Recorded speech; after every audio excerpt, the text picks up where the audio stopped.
que estamos viendo como exministro de la Concertación y quien lo vemos bastante risueño también. Nos regaló algunas cuñas para nuestras notas de la semana pasada. Hoy lo tenemos aquí de cuerpo presente, don Eugenio Tironi, uno de los ideólogos de la franja electoral del 1988, por supuesto la franja del no, y quien también ha colaborado con varios gobiernos de la Concertación. Gracias a todos ustedes por estar con nosotros. Vamos a revisar una nota que nos pone en contexto a partir de este instante el plebiscito de 1988 y la ruta hacia la transición democrática en Chile. Pongan atención, están en Cultura Verdadera.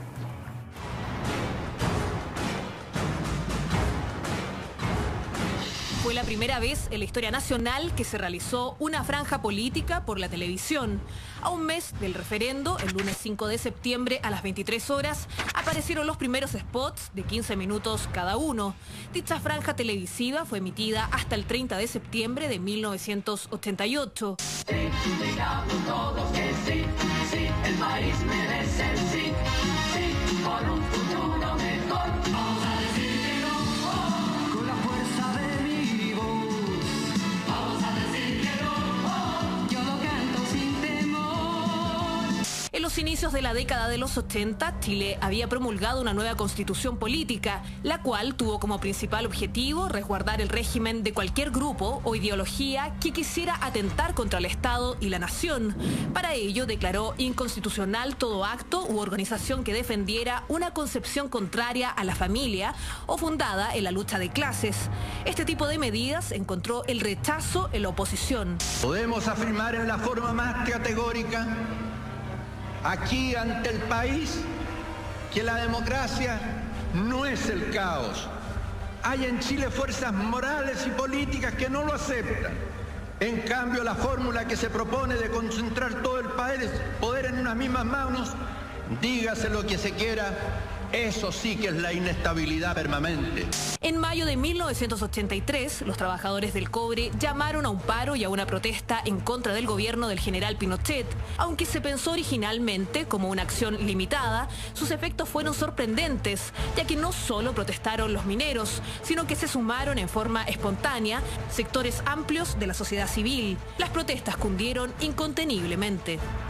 Había un miedo porque la represión fue muy grande en los años 80. Es decir, siempre se habla de la mayor parte de las víctimas de la dictadura en los años 70, pero en los años 80 la represión se masificó, sobre todo entre el periodo 1982-83 hasta el 86, con mucha fuerza. Por lo tanto, había un miedo en la población, pero por otro lado también había una profunda desconfianza a que este itinerario institucional y constitucional se fuera a cumplir y fuera a ser respetado por la dictadura.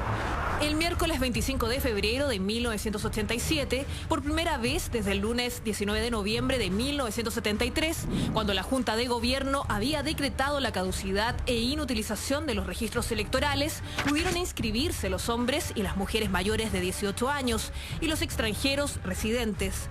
La primera inscripción en la comuna de Santiago correspondió a Augusto Pinochet. Permitir la existencia de registros electorales era de alguna manera volver a darle una realidad institucional a la existencia de partidos políticos. Y eso lo resistió mucho el régimen hasta el año 1987, es decir, apenas un año antes del plebiscito se abren los registros electorales, se permite la inscripción, se permite la partición de partidos, pero queda excluido el Partido Comunista de exprofeso. La gran inscripción de electores se produjo cercana al 91% del total de personas habilitadas para hacerlo. Hizo temer tanto al gobierno como a la oposición. El 5 de septiembre de 1988, a las 11 de la mañana, aparecieron los primeros espacios de propaganda electoral en la televisión en cadena nacional, tanto el bando del sí como del no. Un país ganador fue el eslogan ocupado por el sí, en donde como nunca en todo el periodo de dictadura se mostró a un Augusto Pinochet abierto a la democracia y relajado. En la otra vereda, el comando del no quería entrar en el juego de las descalificaciones de la propaganda rival. Los publicistas y expertos en comunicación de la Concertación de Partidos por el No deseaban algo radicalmente distinto, llevando un mensaje que apelaba a la esperanza que producía retornar a la democracia. Al cabo de muy pocos días, nadie pudo ignorar la evidente superioridad técnica y conceptual de la franja del no. Los rumores de un eventual boicot al plebiscito comenzaron a tomar fuerza debido a un extraño apagón ocurrido en la noche del martes 4 de octubre. En la mañana, una tensa calma predominó en las más de 22.000 mesas receptoras de sufragios abiertas a lo largo del país para recibir a los más de 7 millones de votantes. Pinochet votó en la mesa ubicada en el Instituto Nacional a las 10:10 horas. 10 minutos después, el subsecretario del Interior, Alberto Cardemil, entregó el primer informe desde el edificio Diego Portales. Todos sabemos que esa noche, la noche del 5 de octubre, pasaron cosas muy extrañas en Santiago. Había miedo, que había movimiento, algunos se bloquearon algunos puentes, una serie de acciones de amedrentamiento, pero que finalmente no resultaron. La gente fue a votar, es verdad, se derrotó a Pinochet con un lápiz, pero se lo había derrotado antes tocando olla, saliendo a la calle, protestando, la gente sufriendo represión, sobre todo dando la lucha en las poblaciones. Entonces el lápiz viene a ser como la guinda de la torta.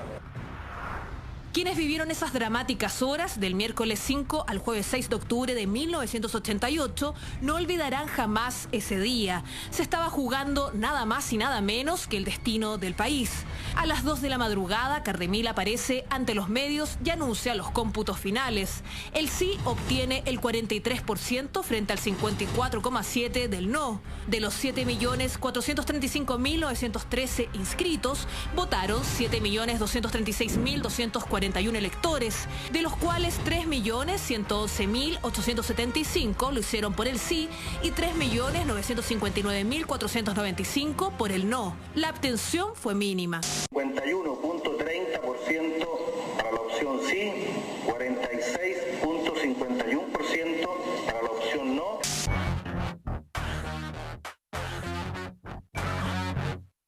Al amanecer del 6 de octubre de 1988, no quedaban dudas sobre la victoria de la oposición no en el plebiscito. Pinochet llamaría a elecciones democráticas al año siguiente. Chilenas y chilenos, hemos llegado a un momento verdaderamente histórico para los destinos de la patria. En breves horas más, el gobierno que me honro en presidir hará entrega del poder político a las nuevas autoridades elegidas democráticamente por el pueblo chileno. En sus últimos años al mando del país, Augusto Pinochet impulsaría varias reformas a la Constitución para facilitar prohibiciones a futuras enmiendas de la Carta Magna, crear más escaños en el Senado, disminuir el rol del Consejo de Seguridad Nacional e igualar el número de miembros civiles y militares. Muchos entre las clases políticas de Chile consideran estas y otras prohibiciones como enclaves autoritarios de la Constitución. Pero este periodo entre el 5 de octubre del 88 y el 11 de marzo de 1990 va a haber una enorme cantidad de leyes que se van a promulgar por el régimen, leyes que van a amarrar la educación, por ejemplo, leyes que van a amarrar el tema de las privatizaciones, es decir, lo que se llamó justamente leyes de amarre. Es decir, son muchísimas las restricciones que tiene este nuevo gobierno. Es una democracia muy frágil.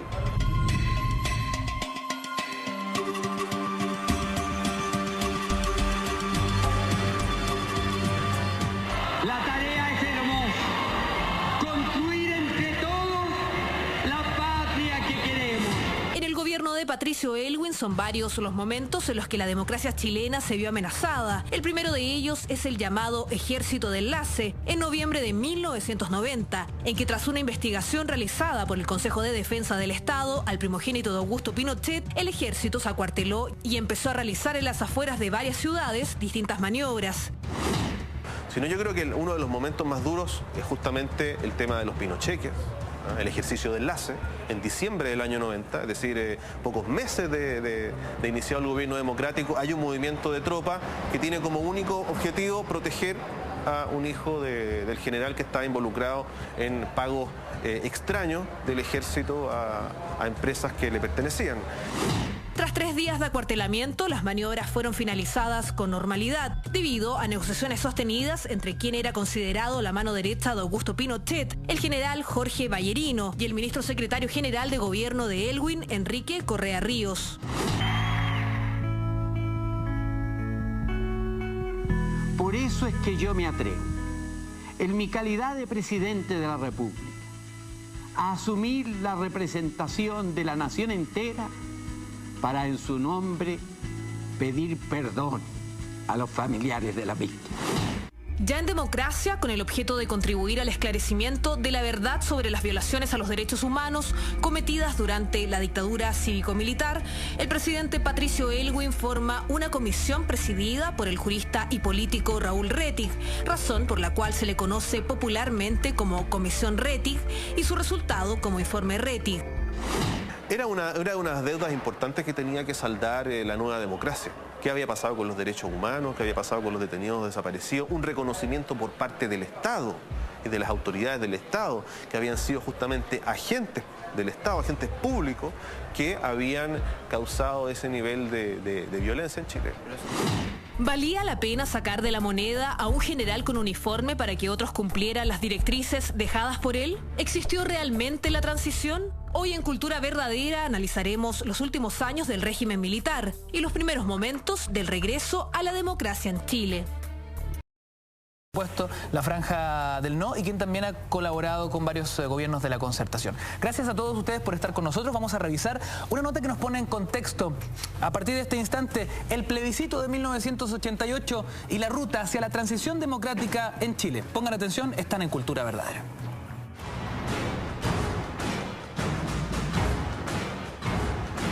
Fue la primera vez en la historia nacional que se realizó una franja política por la televisión. A un mes del referendo, el lunes 5 de septiembre a las 23 horas, aparecieron los primeros spots de 15 minutos cada uno. Dicha franja televisiva fue emitida hasta el 30 de septiembre de 1988. Sí, digamos todos que sí, sí, el país merece el sí, sí, por un futuro mejor. Vamos a decir que no, con la fuerza de mi voz. Vamos a decir que no, yo lo canto sin temor. 12 minutos en vivo y en directo haciendo cultura en el horario prime de la televisión chilena. Tenemos nuestro hashtag abierto, Cultura Verdadera, @mentiras_la_red. Para poder entender lo que sucedió aquí el 5 de octubre de 1988 se hace fundamental llegar a la antesala, ¿no? Es decir, los antecedentes, Cristóbal García Huidobro, de lo que estaba pasando en Chile en aquel año. Entendemos que ya a comienzos de los 80 la promesa de Pinochet era a una no repostulación por otros 8 años. En las calles las manifestaciones sociales eran realmente poderosas y la represión también era muy brutal. Sumado a esto, la presión internacional. Desde tu punto de vista, ¿cuáles de estos puntos son gravitantes en torno a lo que sucede en octubre del 88?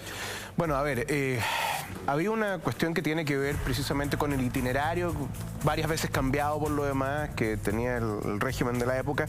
Ya lo habíamos visto, Chacarilla, el 77, pero después con la Constitución del 80 cambia nuevamente el itinerario del régimen, nuevamente un régimen que tiene metas, no plazos. Entonces, efectivamente Pinochet había dicho, bueno, yo no voy a perseguir mantenerme en el poder, a pesar de que, dadas las condiciones particulares de la administración política en Chile en esos momentos, era una promesa absolutamente vaga, porque seguía en el poder, digámoslo, y tampoco tenía para cuándo irse. Era una pregunta recurrente, era una presión permanente por parte de la oposición, esto de hostigar a Pinochet en torno a cuándo demonios abandonaba el poder. O sea, algo de eso hubo, digámoslo. O sea, las conversaciones, por ejemplo, que se van a tener varios años después, a partir del 85, con Sergio Nofre Jarpa y la oposición, y de que ahí surge después el Acuerdo Nacional, y indudablemente tienen que ver con esa cuestión de, bueno, queremos ahora plazos, no metas, digamos. Bueno, y como tú lo mencionabas también, la situación, por lo menos del 82, 83 en realidad en adelante, hasta el 86, estaba bastante enrarecida, producto de una serie de problemas primero de índole económica, digamos, lo que arrastraron después problemas de índole social, producto de la gran depresión que nosotros sufrimos en el año 82, y además también, bueno, hay toda una reactivación de cierta movilización social y, bueno, a un precio bastante alto en algunos casos en las manifestaciones. Entonces, dado eso, digámoslo, el gobierno militar se vio enfrentado a la necesidad de tener que cumplir con su propio itinerario, que ya lo había cambiado varias veces. Entonces, de ahí viene una de las disposiciones transitorias de la Constitución del 80 que efectivamente señalaban que en una determinada época se iba a llamar a un plebiscito donde había todo un mecanismo en el cual la Junta de Gobierno iba a elegir un candidato. No se sabía qué candidato se iba a elegir, aunque, bueno, se presumía que iba a ser Pinochet, aunque se discutió que podrían ser otros, digámoslo, en su momento, incluso el almirante Merino, se pensó en... Bueno, otros de la misma Junta. Claro, o incluso, ¿por qué no un civil? Pero nunca cuajó esa idea.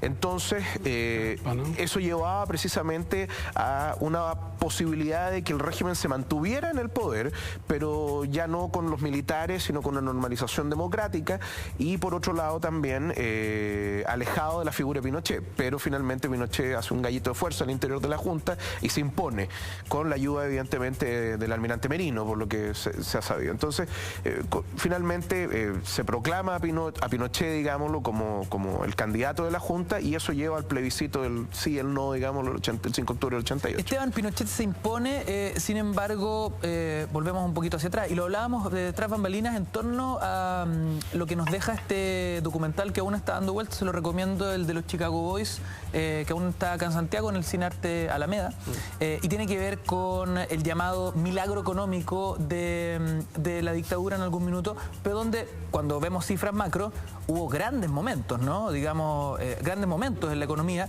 pero también hubo tremendos bajones producto de las crisis que golpearon muy duro. Lo que ocurre es que el punto en que se fija la Constitución del 80 es un momento de boom económico, y además, como lo discutimos en este programa, la FACH y sectores de las Fuerzas Armadas habían pedido, sectores del propio régimen de la dictadura cívico-militar habían pedido un itinerario. Eso fue el año 80.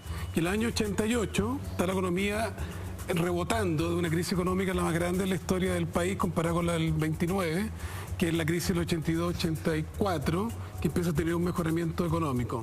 Pero ahí, a propósito de Eugenio, él escribe un libro que se llama Los silencios de la revolución, Lavín, la revolución silenciosa, los éxitos, bla, bla, pero tenía mucha pobreza, el país el 73, 22% pobre, el 44, hacia fines de los 80, etcétera. Pero es un contexto mundial terrible para la dictadura, porque, como lo dice muy bien Huntington, un cientista político, el pic de la tercera ola de democratización en la historia universal.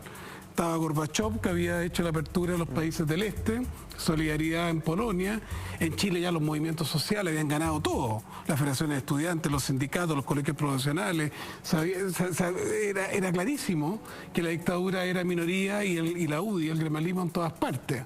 La democracia cristiana estaba completamente comprometida en su pacto con la izquierda democrática, y sectores de la convergencia socialista tendían puentes con el PC, el MIR y el Partido Socialista Almeida, que eran más de marxista-leninista, pero había una oposición que en los actores sociales era una mayoría absoluta, y sin ninguna duda. Además, recordemos, a propósito de Argentina en estos días, había ganado Alfonsín, gobernaba en Argentina, democracia en Perú, democracia en Brasil, democracia en Uruguay.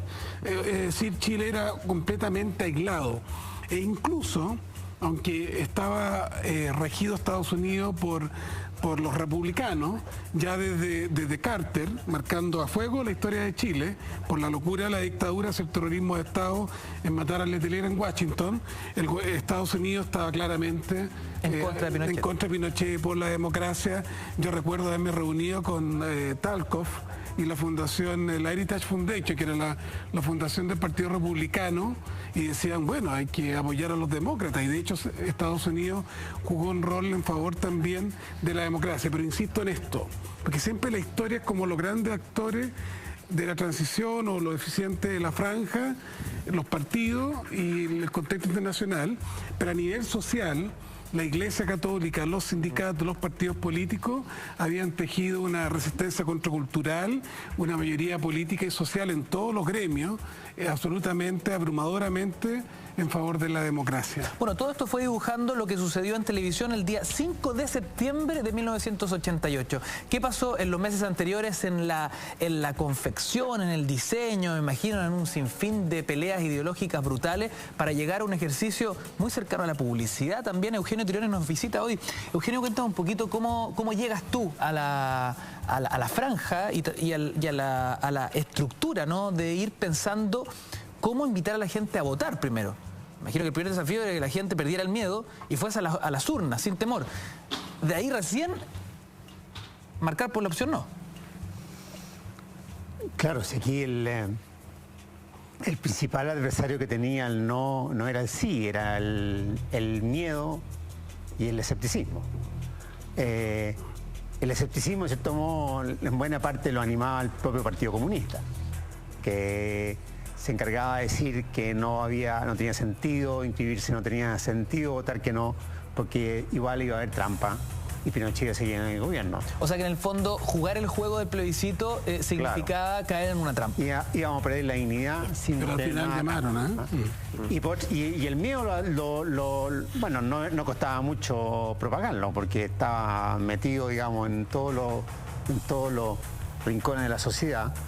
Entonces, aquí la gran pega fue, y que fue muy subterránea, y que tiene que ver mucho con lo que dijo Teo antes, con lo que hizo la iglesia, los movimientos sociales, los grupos de estudiantes, fue que la gente recuperara la confianza, le creyera a los líderes que lo estaban invitando a esta suerte de aventura, que una aventura sin destino conocido, que era inscribirse, que ya producía mucho temor, para algo que no se sabía en qué iba a terminar, que era el plebiscito. Bueno, y ahí no hubo franja, no hubo propaganda, no hubo publicidad, no hubo nada. Eso fue todo un trabajo subterráneo, en la cual, digamos, el arquitecto de eso fue Genaro, lo tenemos aquí, así que no está muy difícil saber los detalles. Genaro, de hecho, lo conversábamos con Cristóbal antes de salir al aire, este programa como de utilidad pública que había, 13, ¿cómo se llamaba? ¿Usted? Téngase presente. Téngase presente, donde se explicaba a la gente cómo demonios había que votar, digamos, era un ejercicio olvidado por quienes habían crecido en dictadura, había que partir de cero, algo que hoy día un niño te explica cómo se dobla un voto, en fin. En aquella época era tierra de nadie, era un desierto. Bueno, yo estoy muy de acuerdo con Eugenio. Este es un largo camino en el cual se fue creando un contrapoder al poder militar. El poder militar tenía la DINA y después la CNI. La Iglesia Católica y los abogados de derechos humanos crearon las instituciones de derechos humanos. Y entonces ahí había un conflicto. El régimen militar tenía las universidades.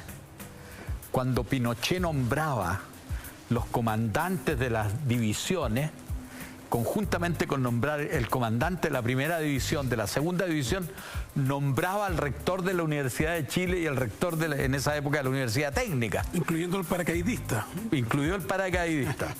Y entonces, ¿qué es lo que pasaba? Que al frente, todo un conjunto de gente en la sociedad civil creaban unos centros de pensamiento, como por ejemplo Cieplan, Ustedes Sur con Carlos Vergara. Había una cantidad enorme de gente que creaba, no universidades, porque no estaban autorizados, pero creaban centros de pensamiento. Y después de eso, en un momento determinado, como tú bien decías, empezamos a ganar todas las elecciones universitarias.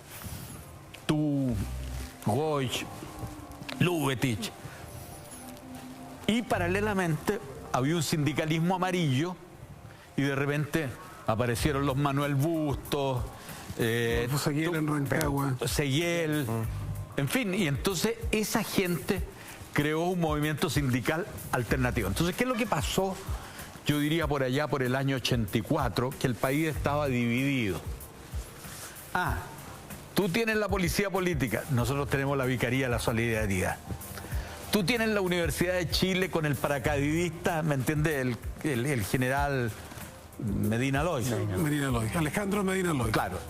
Pero nosotros tenemos los think tank, ¿me entiendes? La Academia del Humanismo Cristiano. Claro. Tú tienes los sindicatos controlados por el gobierno, la organización de organizaciones civiles. Pero nosotros tenemos al mundo de un conjunto de dirigentes sindicales. Tú tienes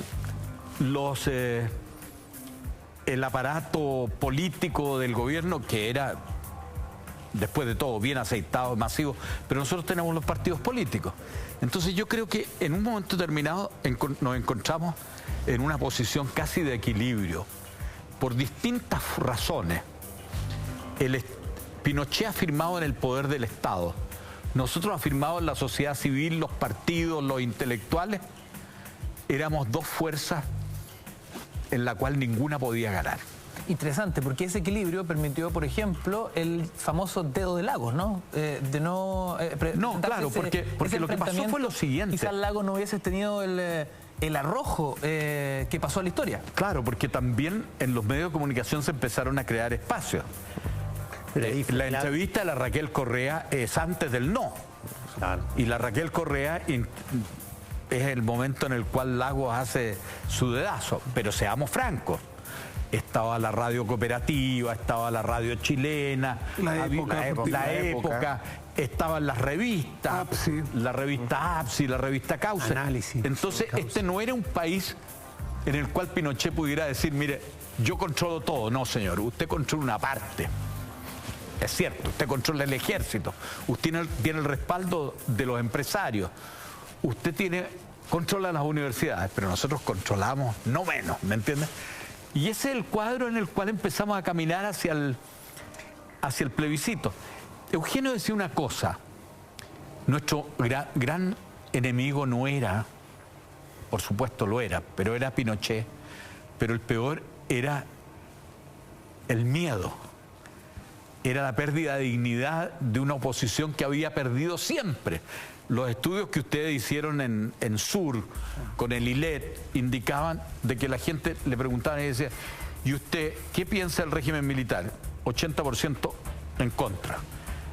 ¿Y en el plebiscito quién va a ganar? 80% Pinochet, 20% nuestro. Entonces nosotros éramos una oposición que si no le metíamos entusiasmo a esto, estábamos perdidos.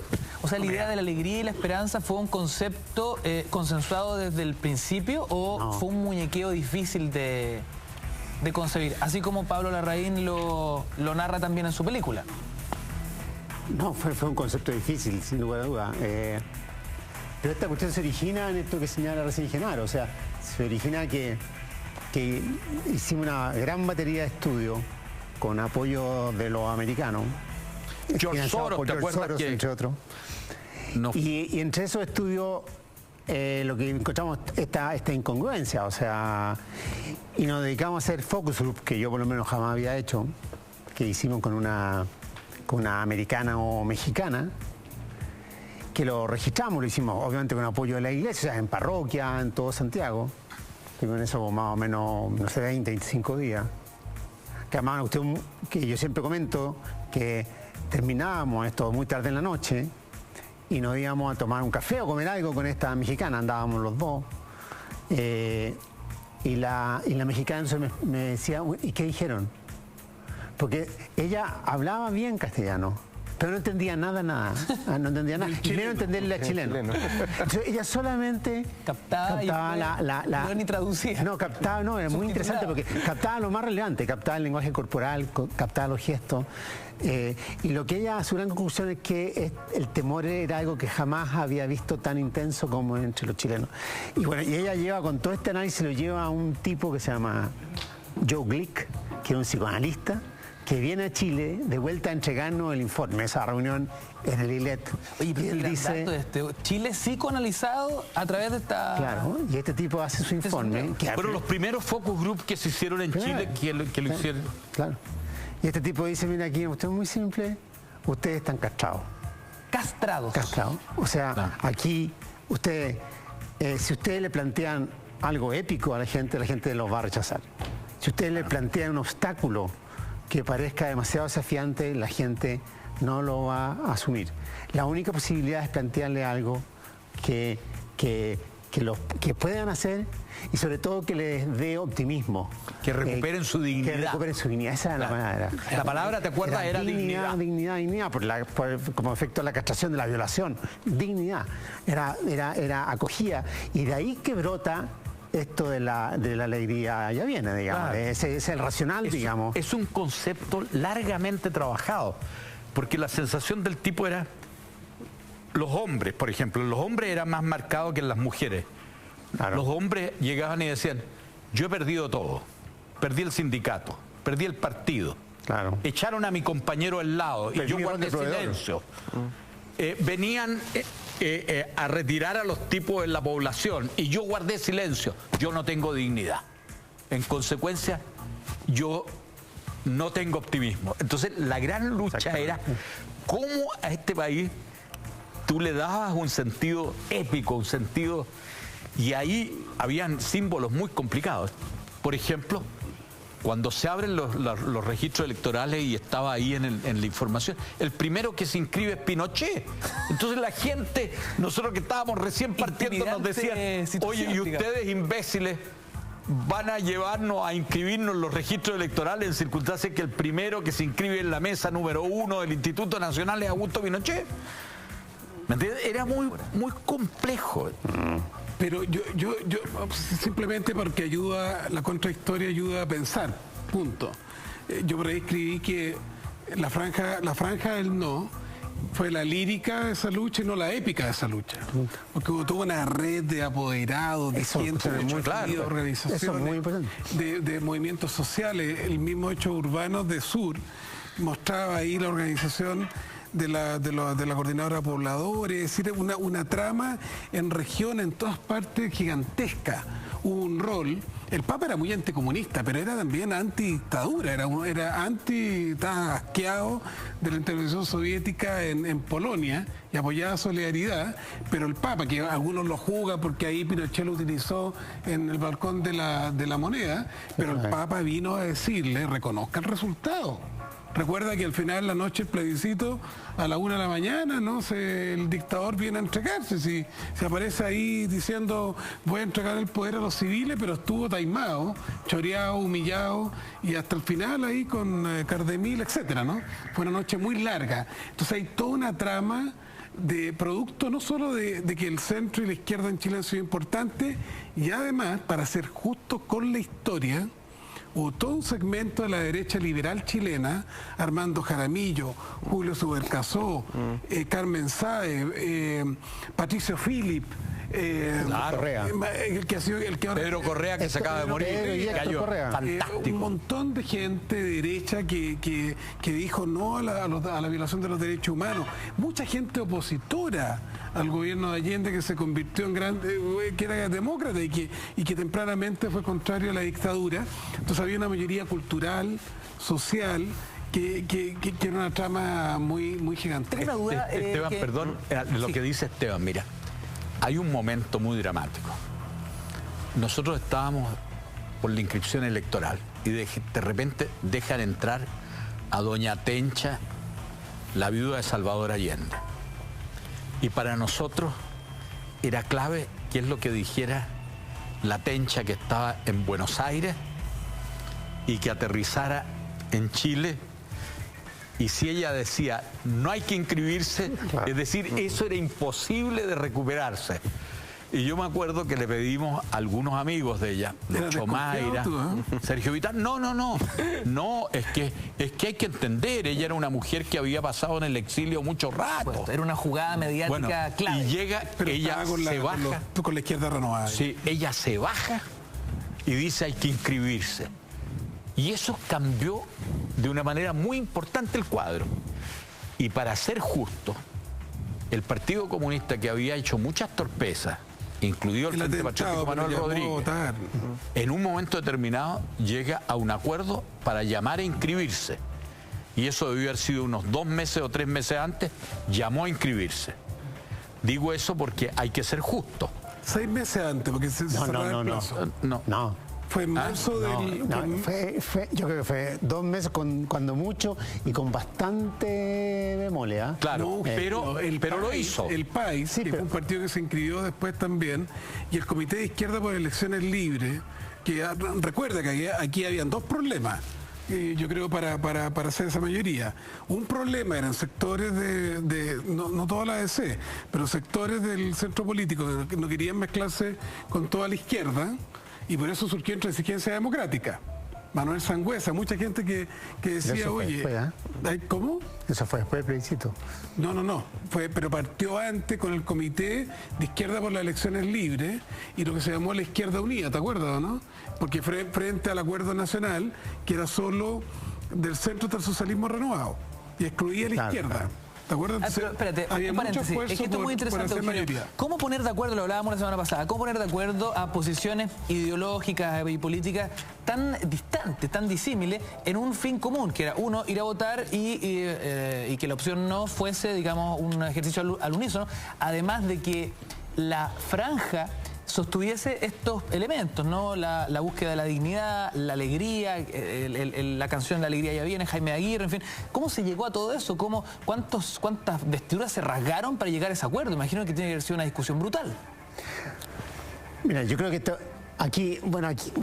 Lo pregunto paréntesis, porque sí. siempre se dice que después de 15 años de silencio, esos 15 minutos que había todos los días valían oro. Entonces habían dos posibilidades. Legales, los que tenían el ¿Cuántas poder? personas, me imagino, con justa razón, querían utilizar ese minutaje para denunciar violaciones de los derechos humanos? Ni inscribir ni a ganar. Y segundo, que la manera de unir a la oposición por la vía de crear un gran frente programático estaba condenada a fracaso. Porque aquí habían comunistas, gente de centro, de derecha, que tenían ideas del mundo totalmente distintas. Entonces lo único que era posible hacer era crear una alianza estrictamente instrumental. Y ahí surge la palabra concertación, que palabra más rara para darle a una coalición política, que era una palabra que en verdad iba muy bien al punto. O sea, ¿quién se atribuye la autoría del concepto? No queda claro. No tiene autoría, pero lo que sí es que es un largo camino. Pero había muchas cosas escritas sobre eso ya, claro. Un poquito, estudiando la experiencia holandesa, ¿te acuerdas? Los Países Bajos, Habían la democracia consultativa. Claro. Tú tenías desde el año 80, 82, había una cantidad de centros de pensamiento. Uno lo dirigía Benninger, que era el Centro de Estudios del Desarrollo, claro, donde estaba Gabriel Valdés, donde llegaban muchos los socialistas. Estaba Sur, donde estabas tú, estaba Flaxo, Carlos Vergara, estaba la Flaxo, donde estaba Manuel Antonio Garretón, José Martín Brunner, Ángel Fliflich. Había una cantidad de gente. Y por el otro lado también habían centros. La democracia cristiana estaba en el CED, que lo manejaban Benninger y Gabriel Valdés, Mariano Fernández. Entonces había un pensamiento, ¿me entendés? Esto no era una cosa puramente instrumental. Aquí había un pensamiento sobre qué hacer con la Constitución, era una cosa. Yo me acuerdo. Había un pensamiento, pero también ¿qué se hacía en esos 15 minutos? Podrían haber existido un millón de alternativas.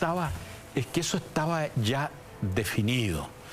Cuando nos entregan los 15 minutos, el comando del no, yo era el jefe, pero tenía arriba 5 jefes, que eran Patricio Elwin, Ricardo Lago, Silva Sima, Lucho Mayra y José Tomás Sáenz por el Partido Humanista. Bueno, yo era el jefe de eso y estábamos ahí con Correa, con Solari y mucha gente, y entonces dijimos, Carlos Montes, esta cuestión la vamos a manejar centralizadamente. Y nombramos a 2 personas, un socialista que era Juan Gabriel Valdés y un demócrata cristiano que era Patricio Silva. Y ustedes van a armar un equipo que sea pluralista. Y aquí no hay cuoteo entre los partidos. Entonces vinieron, tengo que decirlo, vinieron los demócratas cristianos, vinieron algunos socialistas, todos querían... Jaime Celeón. Querían reclamar... No, Jaime no. No, eran lo que tú llamaste... Lo que está en tu libro, de Los Salvadores. Pero entonces llegan todos a reclamar una tajada. Claro, y entonces nosotros dijimos, no. Que os les coge. No, nosotros vamos a hacer un programa unitario y este programa unitario va a ser un programa donde vamos a sacar fuera, porque yo creo que Pinochet cometió un error y sus publicistas que dijeron, estos pobres infelices no saben nada de televisión y lo que van a poner es una mesa, un escritorio y van a tener puro viejos pasados de moda hablando, queremos democracia, lo demás allá. Y aquí lo que nosotros dijimos, mira, y ahí gente como José Manuel Salcedo, Jaime de Aguirre, una cantidad de gente. Mucha gente. Pero mucha gente. Es muy feo mencionar porque quedan tanto fuera. Llegaron y dijeron, mira, nosotros vamos a hacer una cosa de una belleza espectacular, vamos a hacer... Y lo hicieron. Pero contó aquí una cuestión básica que aquí yo creo que Genaro se peca humilde, porque imagínense ustedes que los partidos y los dirigentes políticos estaban esperando después de 15 y 16 años de poder salir a decir algo, de poder denunciar a Pinochet, de poder honrar a los muertos y a los torturados, y que vinieran estos jovencitos, que además muchos de nosotros estábamos muy insertos en el sistema, no yo en realidad, pero muchos que estaban insertos en el sistema porque eran publicistas exitosos, habían estado o estaban en la televisión, tenían grandes productoras de comerciales y ganaban premios en Cannes y en todas partes, o actores de teatro, guionistas. Esta alegría ya viene en una bofetada para muchos. Y todos estos llegaron con el Esteve Chico, es el hermano menor y tomaron el control de esta que es además la fracción grande del presupuesto, porque en esto se usó la plata, esa fue otra decisión fundamental, y tienen toda la autonomía, que era protegida por Pato Silva y por Juan Gabriel Valdés, para hacer lo que quisieran, francamente lo que quisieran. Y hubo un intento de rebelión de estos grupos, los salvadoreños y otros, y en general de los partidos, hay que decir, la primera semana... La primera reacción de los partidos. La gente veía esto que parecía propaganda de la Coca-Cola, la gente, me refiero... contra Pinochet, que estaba poniendo, no, y decían, estos tipos se volvieron locos, se volvieron absolutamente locos. Y ahí Genaro, Edgardo Benninger, que fue muy clave, bueno, y todo este equipo político lograron proteger la franja. Hacer una y esto ya después de una semana ya empezó a andar mejor. Al cabo de una semana la gente empezó a entender a darse cuenta que estaba quedando las era lo que había que hacer. Sí, pero espérate. Sí. Pero hubo tensiones, porque hay gente que decía, oye, ¿dónde está la pobreza? ¿En qué país están mostrando? ¿Por qué no aparece lo de las denuncias de derechos humanos? Y vino la cosa de la señora que tomaba a ti. No, estaba hecho de antes. ¿Cómo? Eso estaba hecho desde mucho antes. ¿Y lo de Caselli con la denuncia de derechos humanos? No, pero no es... No. Pero, Esteban, perdón. No, está todo eso. Mira, la cosa de derechos humanos... Es que esto es dinámico. No, la cosa de derechos humanos es muy interesante. Porque resulta que las encuestas mostraban que el tema de derechos humanos no era importante. Las encuestas. Perdón. Entonces, ¿qué es lo que decían? Claro. La respuesta está distorsionada, porque la gente, si tú le preguntas por los derechos humanos, lo asocia a su sufrimiento y quiere negarlo. Entonces, ¿cuál fue la reacción de la gente nuestra? Es decir, la cosa de derechos humanos es muy importante. ¿Por qué? Porque está oscurecida por el hecho de que una persona que ha sufrido, estamos hablando del 88, 89, no quiere recuperar eso. Entonces, ¿qué es lo que hubo? Te interrumpo un segundo. Hacemos un breve alto, seguimos con más Cultura Verdadera esta noche. De lunes imperdible, estamos recorriendo no solo el plebiscito de 1988, sino que la transición a la democracia en Chile. Vamos y volvemos. Entonces... ¿Qué tan importante, Genaro Arriagada, fue el testimonio de Carlos Caselli en esa franja electoral? Bueno, yo te decía que las encuestas mostraban que los derechos humanos no eran muy importantes. La visión de nuestro equipo de análisis es que era muy importante, pero que la gente lo podía asociar a una vuelta al pasado donde habían sido aplastados. Entonces, la posición fue decir, mostremos la cosa de derechos humanos no de una manera brutal, porque eso crea temor en la población y revive las tragedias del 73, 74, 75. Entonces, si tú hacías un spot con cadenas, con gritos de espanto, eso era crear temor. Pero ¿cómo podíamos plantear el tema de los derechos humanos de una manera constructiva? No digo constructiva, de una manera que no reviviera ese pasado. Y ahí hubo una cosa bellísima que fue ese baile de las mujeres solas. Que lo hizo Ignacio Agüero. Precioso. Y Caselli hace un spot que a mí siempre me emocionó, que es que él está y sentado, aparece una señora y entonces dice, puede que lo adultere, pero dice, esta señora es mi madre y ella desapareció por 48 horas, en fin, y de una manera muy elegante, muy notable, dice, esta mujer maravillosa, y yo no quiero que vuelva a pasar esto. Esa es una manera de plantear el tema de derechos humanos no como espanto, ni como rencor, ni como venganza, sino como una cosa legítima de un ultraje injusto. ¿me entiendes? Y yo creo que el spot de Caselli fue muy notable. Eugenio, da la sensación que fue el mismo Carlos Caselli el que ofrece su testimonio.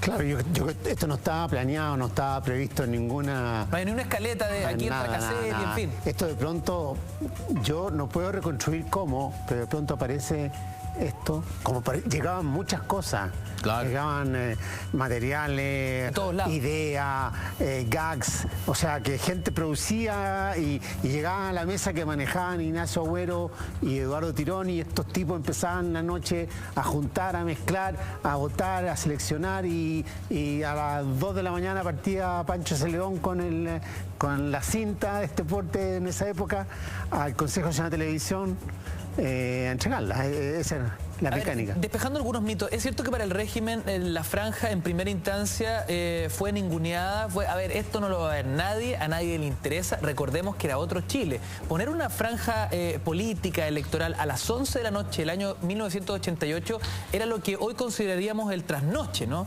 O sea, muy poco televisor prendido, poco interés en ver este contenido. Claro, yo creo que el verdadero responsable del triunfo no fueron los Chicago Boys, porque los Chicago convencieron a Pinochet y al régimen de que habíamos llegado a un punto en que la gente se movía por interés y no por pasiones, y que como la economía andaba muy bien, ese 2 años llegó al pico. 8%. Una cosa que crecía, pero aumentaba el consumo, era realmente tirar y abrazarse.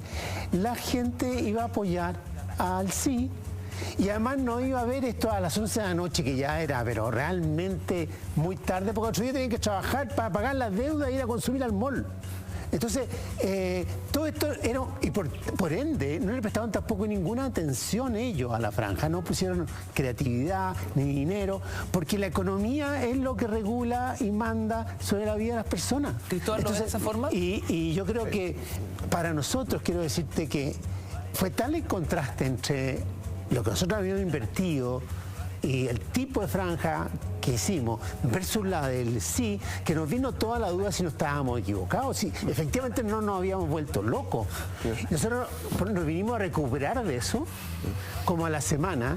En mi caso particular, cuando la gente de Teleanálisis, Fernando Paulsen, Góngora, llegaron de Chiloé y diciendo, ¿saben, compadre? Está quedando la cagá con la franja. La gente a las 11 de la noche en todos los barrios, las quintas de recreo, está viendo esto y se ríe y salta. Y a mí al menos en ese momento dije, ¿sabéis qué me parece que le hice? Mira, o sea, los primeros 5 o 6 días fueron... La historia oficial, todo el mundo dice que no, que estaba macanudo, maravilloso, no, pero no era así. No, pues que además piensa tú lo siguiente, el gran balazo en las piernas que se pega el gobierno con la campaña que tiene, o sea... La campaña del sí, de la cual usualmente no se habla, porque siempre se habla de los... Y no tiene padre, además. Claro, no tiene padre, es una cuestión muy triste la campaña del sí. Pero la campaña del sí la hace el gobierno a través de una cuestión que se llama DINACOS, que era la Dirección Nacional de Comunicaciones del gobierno, con un presupuesto extremadamente bajo, por lo demás. ¿No? Y efectivamente, Eugenio tiene razón en algo. Vamos a centrarnos en la economía. Una buena parte de la franja del sí era mostrando progreso, era mostrando represas. País ganador. País ganador, barcos que iban por el mar. El océano que eran las exportaciones con fruta de Chile, etc. Claro, que en la práctica es algo, una imagen que no te dice nada. Pero al mismo tiempo... Digo, al común del ciudadano. Claro, pero al mismo tiempo había otra cuestión que era hasta cierto punto es lo que se va a denominar después la campaña del terror, que es como reacciona también el gobierno a la campaña del no, digámoslo. Porque hay un momento en el que la campaña del sí al principio es una campaña súper anodina, pero hasta cierto punto alegre.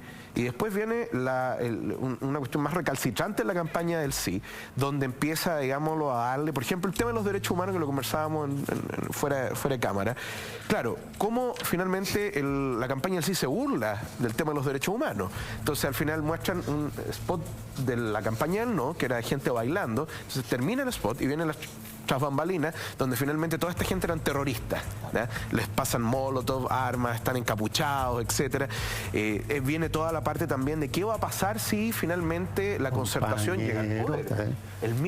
el jinete rojo del marxismo, que era tomar un spot del sí, de la campaña del no, digámoslo, una persona que iba así con una bandera chilena recorriendo los campos y vestirlo con una especie como la muerte, con una bandera roja de la Unión Soviética, o la cumbia del no, que era una aplanadora destruyendo muebles, cosas, televisores, juguetes, una muñeca, en una mesa un billete de 1.000 pesos. Entonces decían, usted con el actual gobierno puede comprar con 1.000 pesos, y eran las compras del mes las que uno podía hacer con 1.000 pesos, que 1.000 pesos era bastante dinero en 1988, digamos, pero y después decía, ¿qué pasará si efectivamente gana el no? Usted no podrá comprar, y entonces de la mesa desaparecía la comida. Ah, ¿cómo? Se volvía el desabastecimiento. Claro, y volvía el chancho chino, había una cuestión que era el show de Lupé, en la campaña siendo mostrada una cuestión como el Festival de la Una, que apareció un gallo diciendo bienvenido al Festival de Lupé, y les presentamos a su auspiciador Chancho Chino. ¿Se acuerdan de él? Sí, como entonces, la carestía de Lupé. Claro, entonces era una campaña que era la anticampaña, y además finalmente el himno del sí, que es una cuestión ya así artísticamente dudoso, que aparece parte de los Guasos Quincheros, la Pati Maldonado y otros tantos cantando el himno en sí y alabando a Pinochet, porque ya parecía un culto a la personalidad. Entonces al final es una campaña que primero, y perdonando la expresión, ya que él dijo cagada, digamos, yo puedo decir que no calentaba a nadie la campaña él sí, es una campaña muy mal hecha, y además también es una campaña reactiva, es decir, no propositiva. No es propositiva. Entonces al final pero hay una cuestión que decía Teo antes, que creo que le dijo alguno de los, creo que Manfredo Mayor, que decía, el problema que teníamos nosotros es que no podíamos reclutar a nadie, no podíamos conseguir a ningún artista, a ninguna persona de la cultura, del teatro, de la música, que estuviera dispuesto a dar la cara por el sí. Ahora, mira, bueno, hablando de o sea, que ningún dinero lo podía lograr. ¿Quiénes estuvieron en la campaña del sí? Gente como Pablo Longueira, Andrés Salamán, Evelyn Matei, Alberto Espina, Alberto Cardemil, Cristian Larroulé, Joaquín Lavín, Cristian Lavé, Andrés Chadwick, Patricio Melero, Juan Antonio Coloma, Marcelo de Cachureos, Katy Salosni, Paulina Nin, Pati Maldonado, Claudio Sánchez, Enrique Maluenda, el Pollo Fuentes, Yolanda Montesinos, entre otros. La Caterine pidió perdón, ¿eh? ¿Perdón? La Salonsky pidió perdón por eso. Oye, pero yo, o sea, no es nada personal, pero yo hay que reivindicar a Marx, al cardenal Silva, y hay un poquito de sentido común en la historia. Porque no tiene ninguna coherencia este culto a la franja del no con lo siguiente. Durante 15 años la oposición estuvo fuera de las pantallas y era mayoría en todas partes. Entonces no fue esta franja ni esta media hora, ayudó, fue bien hecha, ayudó a romper un poco el miedo, pero cortémosla. O sea, este es un económico, Eugenio. Tienes toda la razón. Lo describiste, un nivel de empleo mínimo, pero miserable. 40% de cesantía. Los profesores totalmente choreados con la municipalización, que le han prometido con unos sueldos miserables. Cero inversión pública, era cero la inversión pública.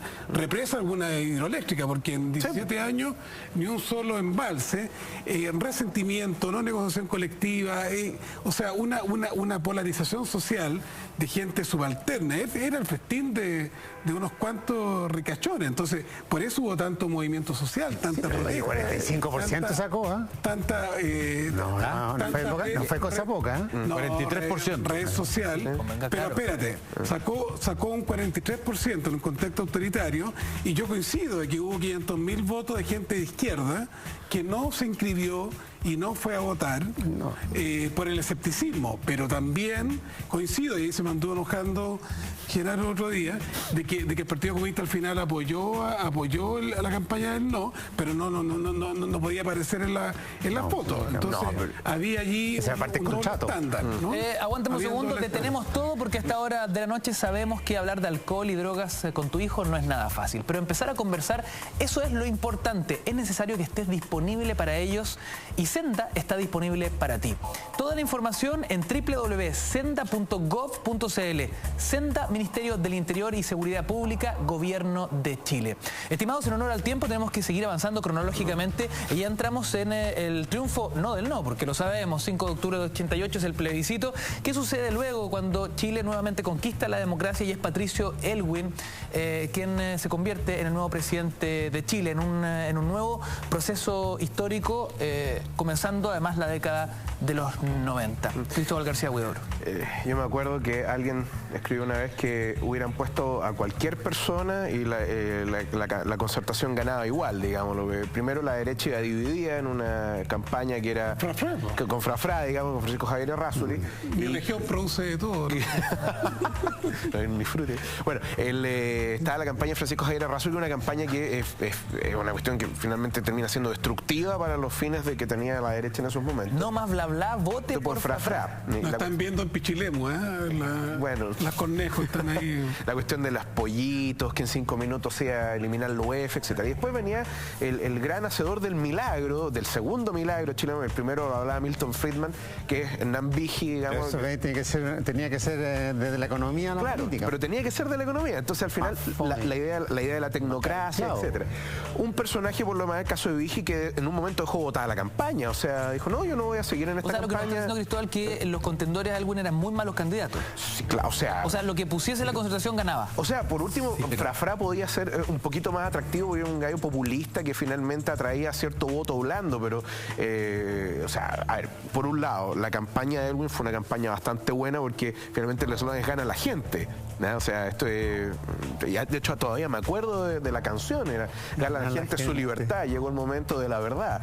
Entonces, y era también... Construir una casa entre todos. Claro, y era una lógica más o menos similar a la campaña del no, que yo todavía me acuerdo, que partía con alguien susurrando gana la gente y salía el sol detrás de la cordillera. Así partía la campaña de Aylwin, la primera parte del spot. Entonces, indudablemente hay un momentum de la campaña que es bastante fuerte. Y por otro lado también... ¿cómo se llama? Bueno, eso explica también la votación que saca Aylwin, son 56% aproximadamente. Casi 57. Sí. Casi 57. Entonces, aplasta en definitiva cualquier pretensión de que el régimen continúe de alguna forma, esta vez con una cara civil. Bueno, preguntémosle a algunos de sus protagonistas. ¿Cualquier candidato hubiese ganado Genaro Arriagada? No, yo creo que Aylwin representa en ese momento lo que el país quería. El país quería una persona que fuera un liderazgo suave y, como nosotros le decíamos, justo y bueno. Más bien un arbitrador, ¿me entiendes? Que no un tipo que tuviera ruptura.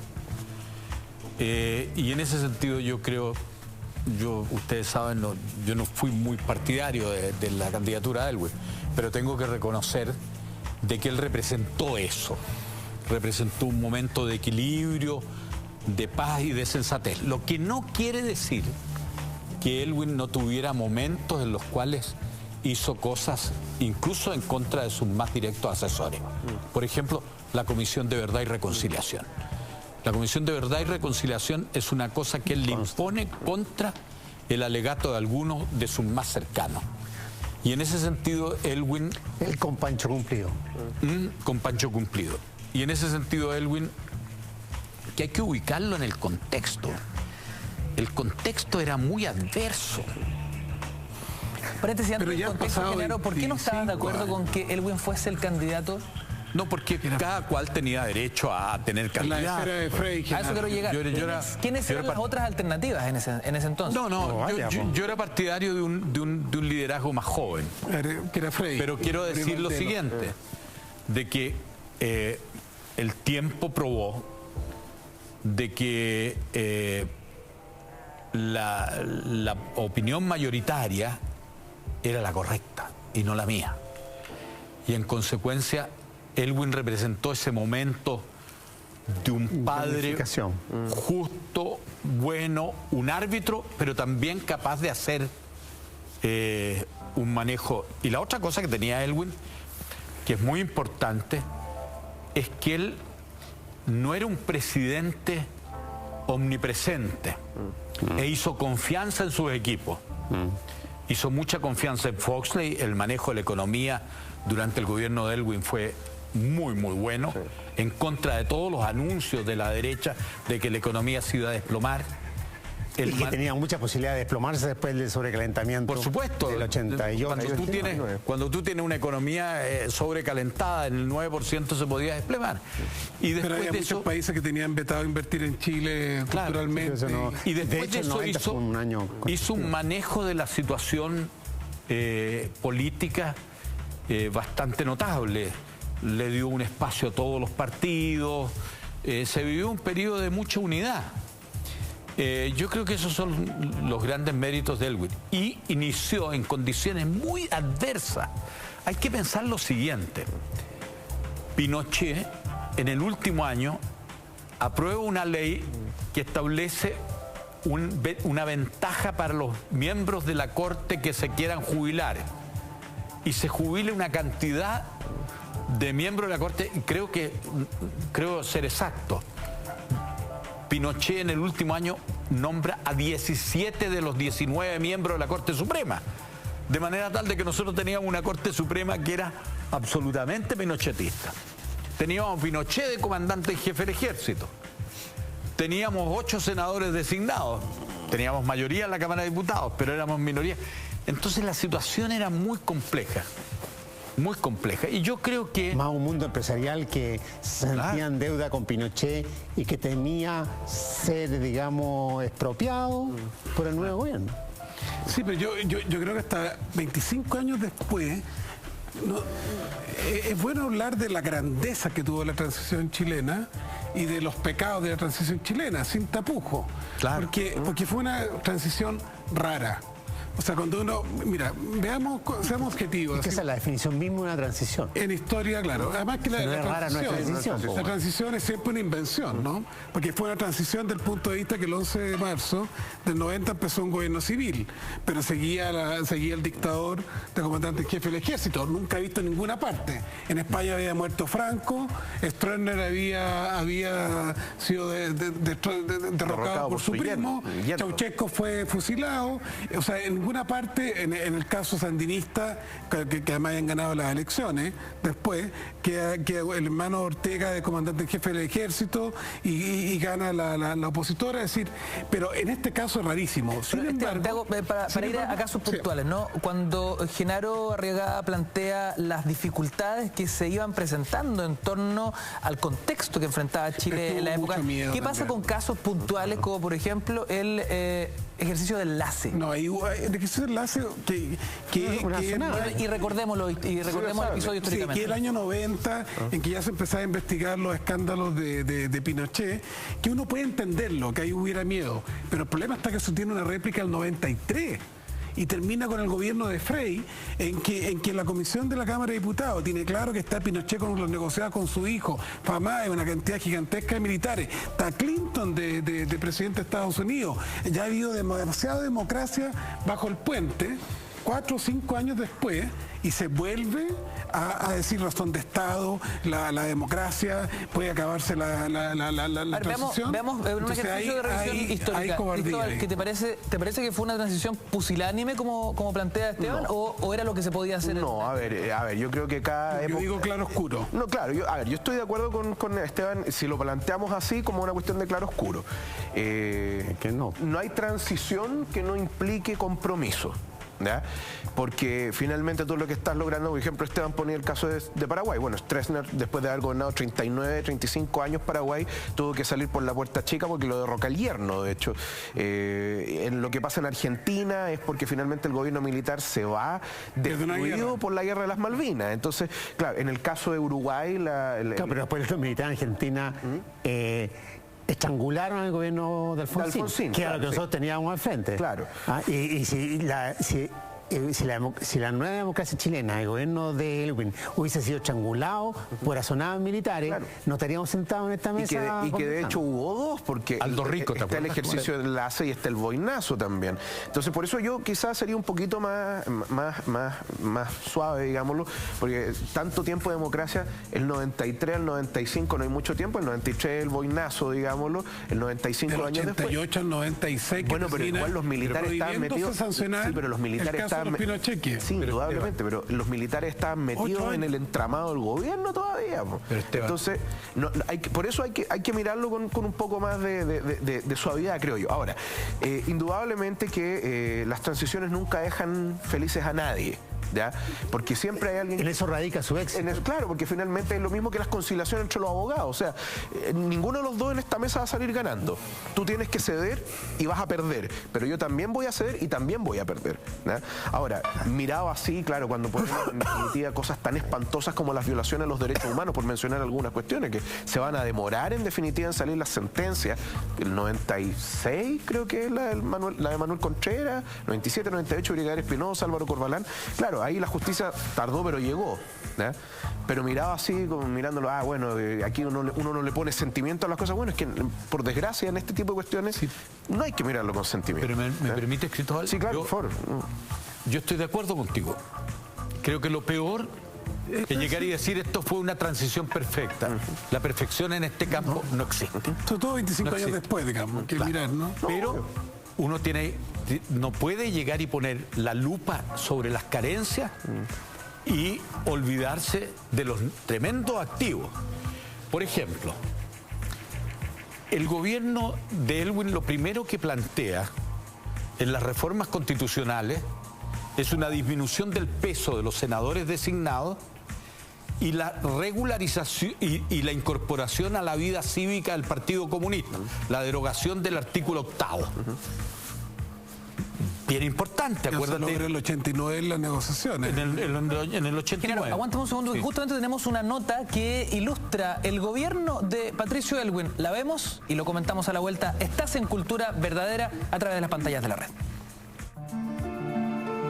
La transición a la democracia es sin duda uno de los hechos históricos más relevantes dentro de la historia reciente de Chile, ya que tras 17 años de dictadura, el país volvió a la democracia.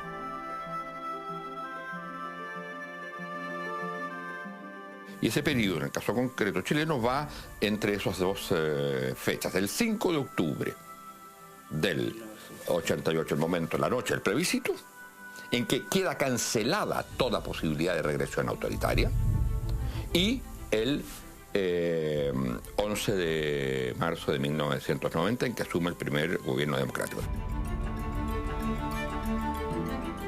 El proceso de democracia política, en términos de pasar de un régimen a otro, terminó, pero digo, como resultado, una democracia incompleta. El hecho de que Chile haya pasado de una dictadura de 17 años de duración a un gobierno democrático de forma pacífica y consensuada, sin que mediara el quiebre o derrocamiento del gobierno del general Pinochet, como pasó en el caso argentino, o a causa de la muerte del dictador, como ocurrió en la España de Franco, hacen de la transición chilena un caso peculiar. La transición fue un largo proceso que también significó una especie de veto a los movimientos sociales. No se quería por ningún motivo que hubiera movilizaciones. Incluso durante el primer gobierno de Patricio Elwin se cerraron algunas revistas que habían surgido al final de la dictadura, como APSI, como Análisis, como Cauce. Y por lo tanto, entonces se trata de una transición con negociaciones. Porque hay que recordar que en el caso chileno es el único caso en que se hereda un modelo económico social completo. Era posible intentar superar eso, sí lo era. No se quiso hacerlo por una visión que había, porque habría significado una desestabilización económica que habría llevado al mundo empresarial a mostrar la inestabilidad económica a los militares, y entonces habrían, de nuevo el fantasma, habrían vuelto los militares, habrían provocado una regresión autoritaria. Estas mismas características determinaron, por otra parte, que muchos elementos de la dictadura siguieran presentes en la sociedad y en el sistema político chileno. Aquí no hubo pacto, aquí hubo imposición de una vía, exactamente, a lo cual la oposición se adaptó. Se podría haber adaptado mejor, pero sin duda. Y ese es todo el punto. ¿Que era posible hacerlo todo? No. Pero que era posible hacer mucho más, sí. Con lo cual, y eso se prueba en el hecho que lo que no cambia con todas las transformaciones de enorme importancia que es la concentración, lo que no cambia es la distribución del ingreso y el nivel de concentración. Es más, aumenta la concentración. ¿Era posible hacer otra cosa? Por supuesto que era posible. Entre las leyes de amarre y el modelo político chileno que entrega Pinochet están los altos quórums para cambiar la Constitución, el sistema binominal, la injerencia de la justicia militar en asuntos civiles, la intervención de la mayor empresa estatal del cobre, Codelco, con la transferencia automática del 10% de las ventas del cobre a las cuentas de las Fuerzas Armadas. El espíritu de las leyes de amarre consistía en impedir la llegada al poder del Partido Comunista o de cualquier agrupación contraria al régimen.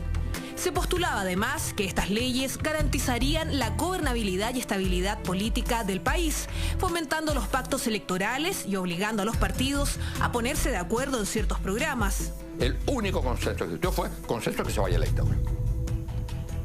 No hubo consenso en nada más. No hubo consenso en materia de derechos humanos. Recuerde usted que las Fuerzas Armadas y el Poder Judicial rechazan el informe Reti. Eso lo rechazaron. ¿Había consenso?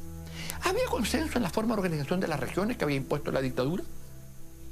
¿Había consenso en el modelo económico? Otra cosa es que la conducción económica, Foxley y Berninger, dijeran, listo, no podemos hacer esto, pero eso no significa consenso. Para que haya consenso tiene que haber debate. Y no hubo debate. Durante el gobierno de Patricio Aylwin ocurrieron diferentes acontecimientos que hacen dudar sobre la democracia que existía en el país. Salta el escándalo de los pinocheques, como se conoció el caso de los documentos que habían sido pagados por el ejército para comprar acciones de una empresa de papel creada por el hijo mayor del comandante en jefe. Cuando el gobierno exigió la renuncia de Pinochet, este respondió con el acuartelamiento del ejército, excusando ejercicios de seguridad y enlace. En 1993, la investigación judicial se reactivó. Ante esto, Pinochet respondió con un movimiento de tropas en lo que se llamó el Boinazo. Aylwin se vio obligado nuevamente a ceder. Por eso que se puede hablar de neoliberalismo corregido. Se modifican levemente algunas instituciones, pero permanece la matriz esencial de el proyecto impuesto por la dictadura. Entonces podemos decir que se trata de una transición a medias. Tiempos difíciles vivió el demócrata cristiano al mando de Chile. No tan solo con acontecimientos relacionados a Pinochet y al ejército, tuvo que lidiar con la muerte del senador Jaime Guzmán, realizada por integrantes del Frente Patriótico Manuel Rodríguez. Es otro de aquellos hitos que marcaron su gobierno. Un gobierno que estuvo marcado por el miedo y un gobierno donde los militares se manifestaron constantes operaciones militares destinadas a perpetuar el temor, y eso hace que el primer gobierno de Aylwin haya estado muy centrado en tratar de evitar movilizaciones sociales. ¿Cuándo termina realmente la transición a la democracia en Chile? ¿Concluyó en marzo de 1990 cuando asume el gobierno Patricio Aylwin, poniendo fin al régimen de Pinochet? ¿O habría terminado el 16 de octubre de 1998 con la detención de Pinochet en Londres, ya que con ella se habría puesto fin a la sensación constante de inestabilidad que experimentaba el régimen político chileno a causa de su presencia constante en el poder, ya fuera como presidente, comandante en jefe del ejército o como senador vitalicio? Para otros, la democracia continuó incompleta a causa de la persistencia de los denominados enclaves autoritarios heredados del periodo dictatorial. Lo que sí es posible establecer es reconocer el plebiscito de 1988 como el punto de origen del proceso de transición chileno hacia la democracia. Fue un excelente gobierno democrático que cometió el error, habiendo sido un gran gobierno en una cantidad de materias, que cometió el error de no haber planteado como problema principal que tenía la democracia naciente, de superar el modelo económico-social y hacer nuevas relaciones entre Estado y sociedad a través de un proceso constituyente. En 1994, a Patricio Aylwin lo seduce el también demócrata cristiano Eduardo Frei Ruiz-Tagle, el cual venció en las urnas con un porcentaje incluso superior al conseguido por su antecesor. El gobierno de Frei se enfocó principalmente al desarrollo macroeconómico del país, estrechando las relaciones económicas con otros países. Entre los aspectos más conflictivos de su administración estuvo la instalación de la central hidroeléctrica Ralco en la zona del Alto del Biobío, la crisis asiática de 1998 y la detención en Londres del entonces senador Augusto Pinochet.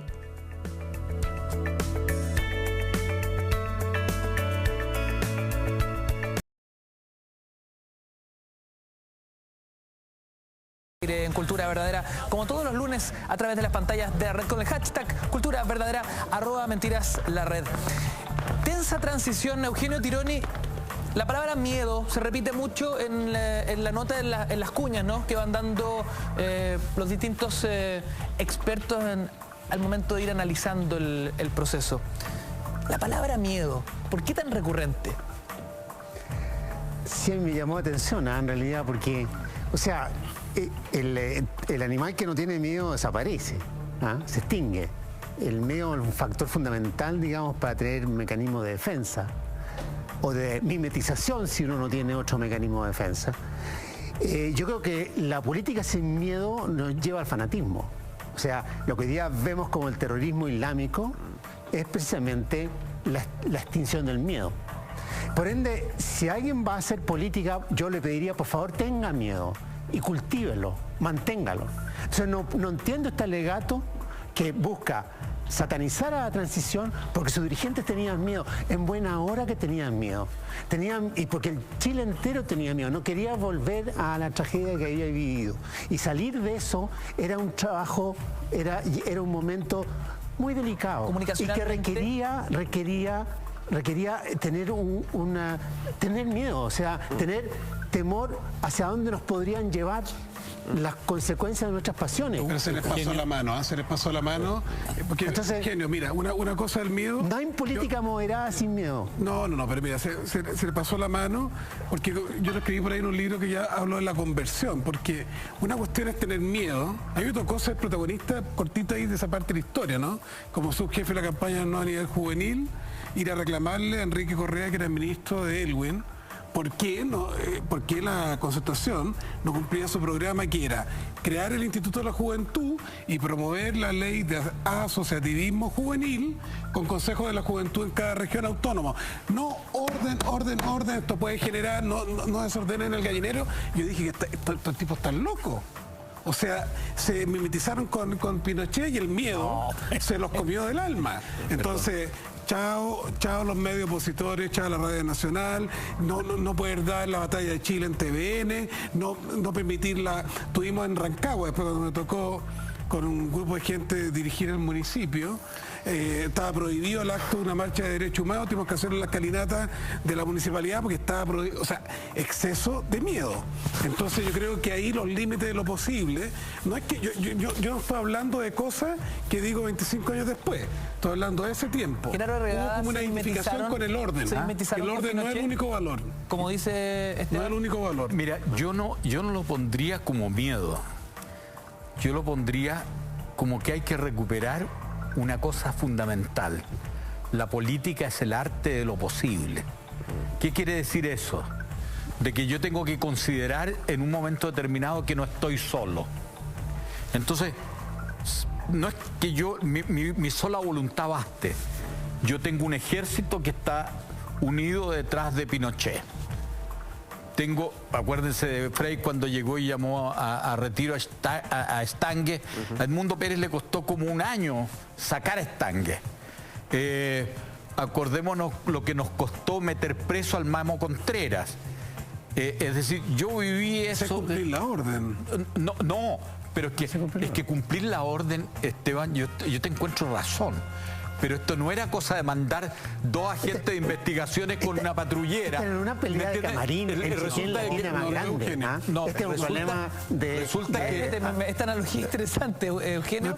Yo creo que es una manía machista, como dice... No, o sea, de que yo soy valiente y estos gallos fueron marica. Eso es lo que... Estos gallos están preocupados del orden como... pero yo no lo pondría así, porque creo que es tan insultante. Pero por ejemplo, ponte tú, meter preso al Mamo Contreras era una cosa muy delicada. Y aquí llegan y se dicen, mire, es que en las transiciones en otros países, cuéntenme de un país donde una transición haya metido a un general que era jefe de la policía política que lo haya metido a la cárcel. Vamos a hacer un breve con estas declaraciones. A la vuelta vuelvo con Cristóbal, que me pidió la palabra hace varios minutos. Sigues en Cultura Verdadera, aprovecha de comentar en nuestras redes sociales que ya regresamos. O sea, Democracia limitada es la pregunta que nos hacemos a esta hora de la noche en el hashtag Cultura Verdadera @mentiras_la_red. Cristóbal García Huidobro. Ya, respondiendo a esa pregunta, yo creo que en transición no hay democracia limitada, digamos, transición como todas pactadas, digamos. Pero hay algo que no hemos hablado acá, que es el tema respecto a qué es lo que se está viviendo en ¿cómo se llama?, el ambiente político a principios de los 90. O sea, hemos hablado de Pinochet para arriba y para abajo, hemos hablado del boinazo, pero no hemos hablado de los grupos terroristas que estaban operativos todavía, Lautaro, Frente Patriótico Manuel Rodríguez, entre medio está el asesinato de Jaime Guzmán, está el secuestro de Cristian Edwards. En fin, entonces también hay que tomar en consideración un poco, hasta cierto punto, la paranoia quizá que podría ser, o la prudencia con la que se quiso obrar en esa época respecto a cómo tomar esta papa caliente. Entonces, por eso yo creo que hay que tener un poquito más de memoria y recordar también, sí, podemos criticar que quizá no se pudo lograr todo lo que se quiso o lo que algunos querían, indudablemente, pero también hay que tomar en consideración ¿cómo se llama?, las circunstancias. Me acuerdo también lo que ocurre frente a la Pumán, que hay en Avenida Manquehue, en Apoquindo, que hay un grupo de individuos que se suben a una micro, que finalmente, por desgracia, bueno, terminan todos muertos, digamos, que eran parte de una célula terrorista. En fin, entonces, es una situación... Claro, que es una situación de bastante violencia, ¿ya?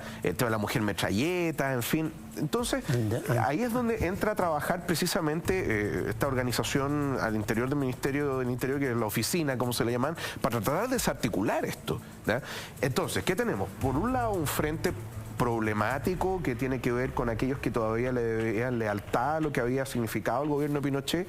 Por otro lado también, ¿cómo se llama?, a los mismos militares, que no se sabía finalmente cuán dispuestos estaban a inmolarse por su líder, digámoslo. Y por otro lado también una situación compleja con grupos de ultraizquierda que finalmente asesinan a un senador de la República, y además, sumado a eso, el tema de los derechos humanos, y como se ha dicho acá, quizá, no sé si decir un gran logro, sino que es lo justo, meter preso finalmente a algunos de los arquitectos más nefastos de precisamente esas violaciones a los derechos humanos. Entonces, por eso, nuevamente, yo creo que acá estamos hablando más o menos de lo mismo, quizá en distintos matices, quizá con Esteban, en fin, que acá lo que se logra, en definitiva, es una construcción que puede ser criticable, indudablemente, que no se logra todo lo que algunos quisieran, pero también hay que tomar en consideración el momento específico, ¿ya?, que se está viviendo. Esteban.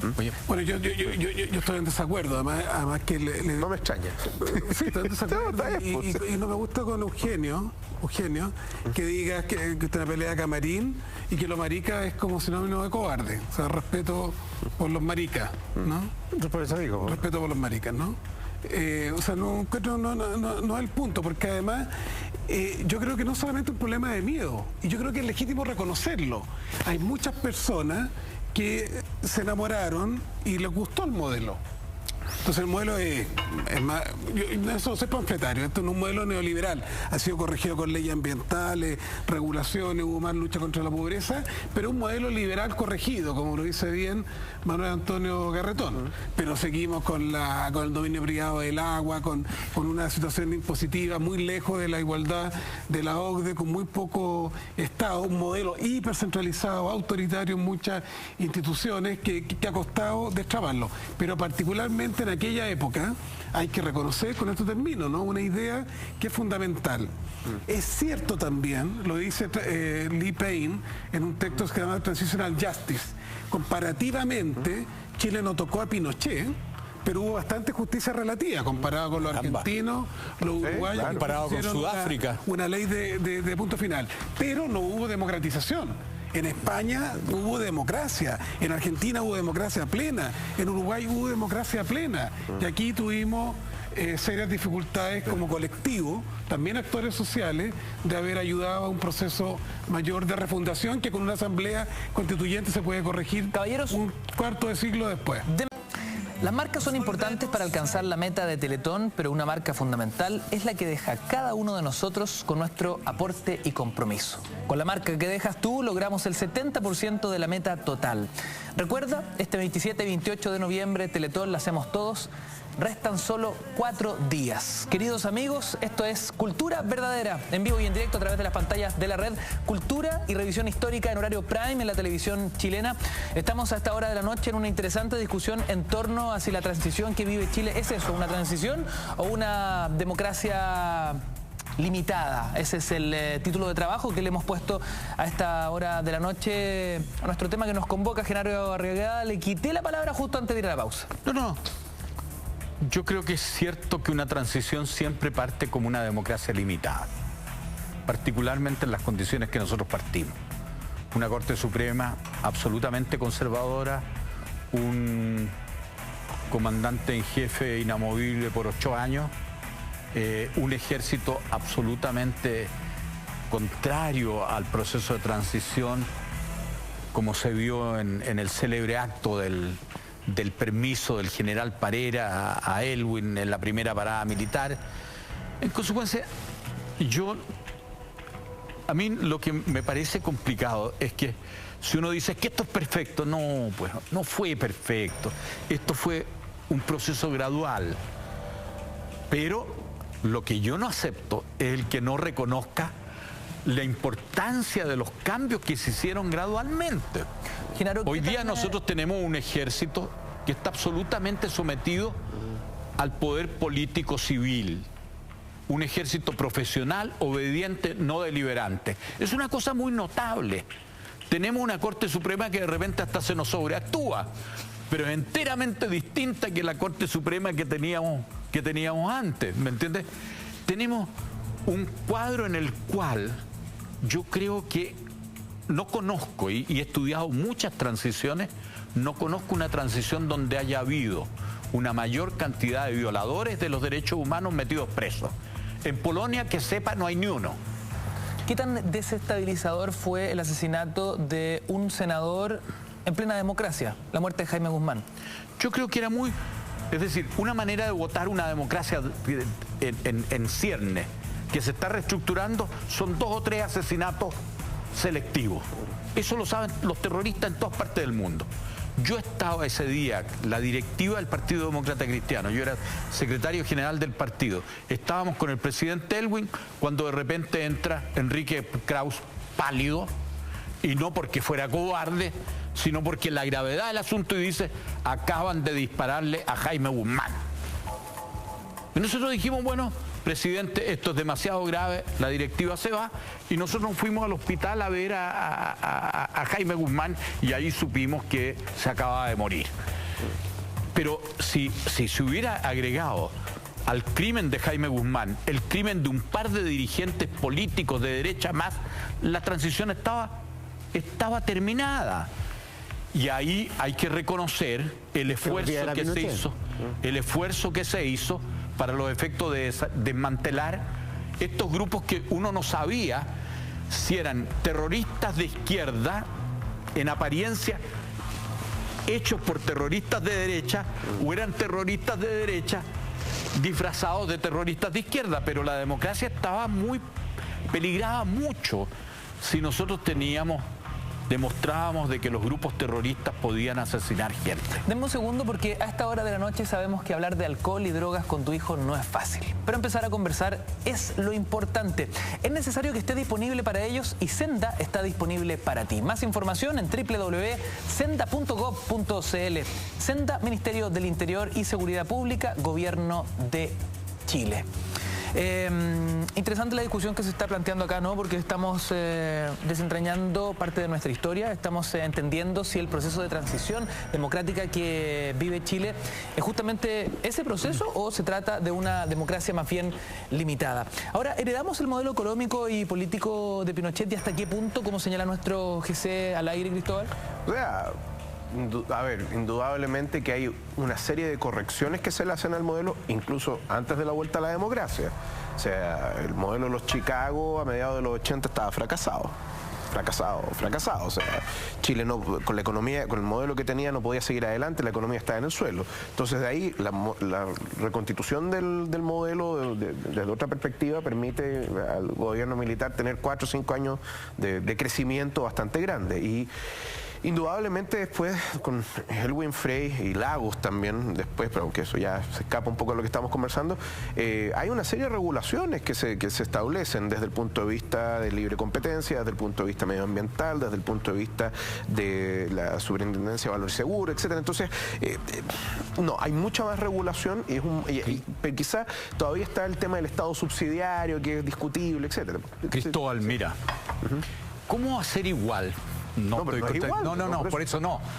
Ahora la pregunta, ¿cómo hacer igual un modelo económico que al cabo de 15 años y medio tenía 43% de pobres a un modelo económico que 10 años después tenía 17% de pobres?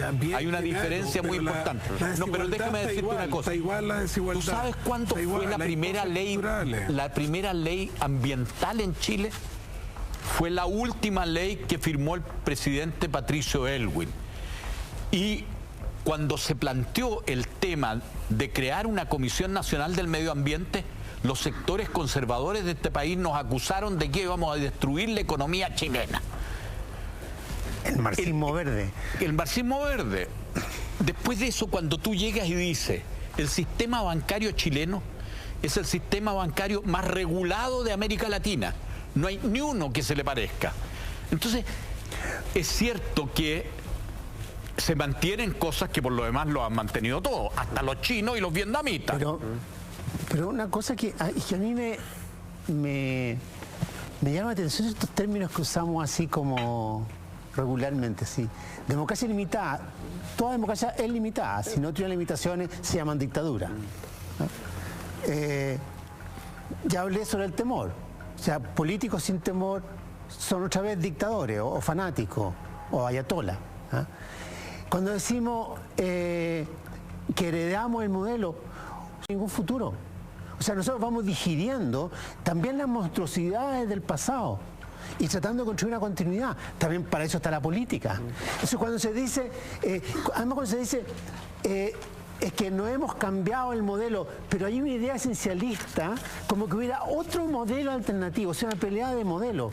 Como yo modestamente no creo en los modelos, creo simplemente que uno va corrigiendo, haciendo ensayo y error en la vida, de acuerdo a cómo se van presentando las cosas, y no están midiendo su acto en función de un modelo, sea A, B o C, sino en función de humanizar las cosas levemente. Entonces, hay como una cuestión de que, y es curioso, llevamos casi 25 años y todavía estaríamos, 25 años en que han muerto y nacido cientos de miles de chilenos y todavía somos como víctimas del modelo de Pinochet. Nos quedamos con esas preguntas y esas reflexiones. Lamentablemente se nos fue el tiempo. Ya es medianoche y Cultura Verdadera, como todos los lunes, llega a su fin, pero el próximo lunes desde las 10 de la noche retomamos Discusión Histórica. Ustedes son cordialmente invitados a degustar la excelencia de la gastronomía peruana con el mejor pisco sour de la capital, Restaurante Pisco Sour, en el pasaje Placegaña 68. Visitas piscosourplacegana.cl en internet o llamas al delivery 228954751.